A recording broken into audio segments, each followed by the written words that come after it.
The Nile. For thousands of years, this river has been the lifeblood of a civilization that has captivated the world.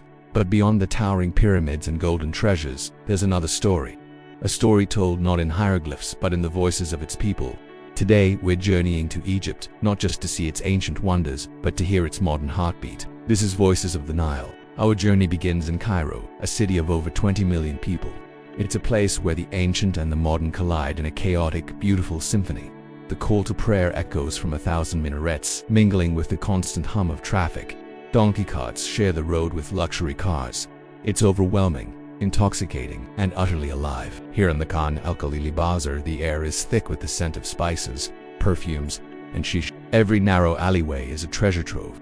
You can find everything from handcrafted lanterns that cast intricate shadows to silver jewelry that whispers tales of pharaohs. Let's talk to a shopkeeper here. His name is Ahmed, and his family has owned this spice shop for 5 generations. He tells me the secret to a perfect cup of hibiscus tea, or karkode, isn't just the quality of the flowers, but the warmth you share it with. He says hospitality is the cornerstone of Egyptian culture.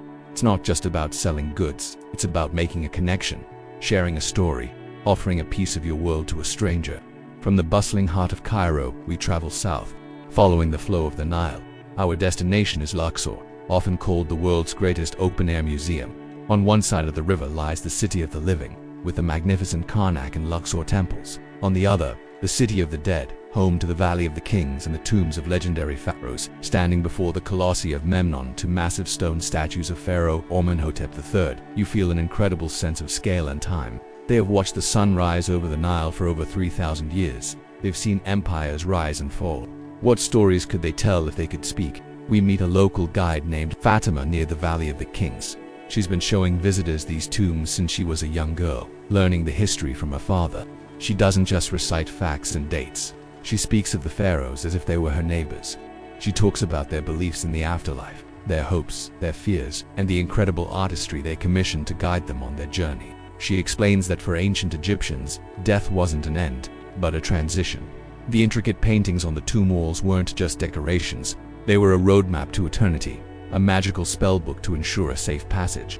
Her voice is filled with a deep respect and passion for her heritage, a living link to this ancient world. Now, let's leave the grand monuments behind and explore a quieter side of Egyptian life.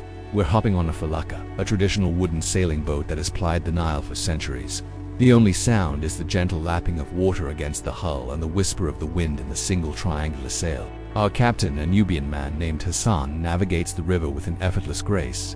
The Nubian people have lived along the Nile in southern Egypt and northern Sudan for thousands of years. Their culture is distinct, with its own language, music, and vibrant traditions.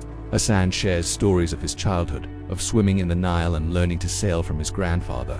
He points out a village on the riverbank, its houses painted in brilliant blues, yellows, and pinks. He tells us that these colors aren't just for beauty, they represent joy, life, and a deep connection to the river that sustains them. As the sun begins to set, painting the sky in fiery oranges and purples, he starts to sing a soft, melodious Nubian folk song. It's a moment of pure peace, a reminder that the simplest experiences are often the most profound. Our journey continues to Aswan, a city that marks the southern frontier of ancient Egypt.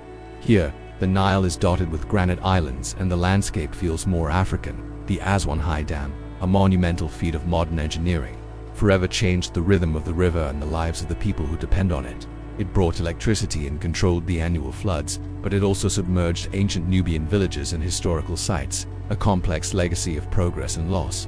We visit a local market in Aswan, which is different from the one in Cairo. It's more laid back, filled with the aroma of peanuts, dates, and fragrant Nubian spices. We meet a woman named Aisha, who sells beautiful, hand-woven baskets. She explains the patterns, tells stories of her family and her village. Each color, each design has a meaning. It's a craft passed down from mother to daughter, a way of preserving their identity and history. She speaks with a quiet pride, her hands moving deftly as she weaves, a testament to the resilience and creativity of her people. Before we leave, we take a small boat to the Temple of Felucca, rescued from the rising waters of the Nile after the construction of the High Dam. The temple was painstakingly moved, stone by stone, to a higher island, dedicated to the goddess Isis. It's a place of breathtaking beauty and a symbol of international cooperation to preserve world heritage. Walking through its colonnades, you can almost hear the echoes of ancient chants and ceremonies.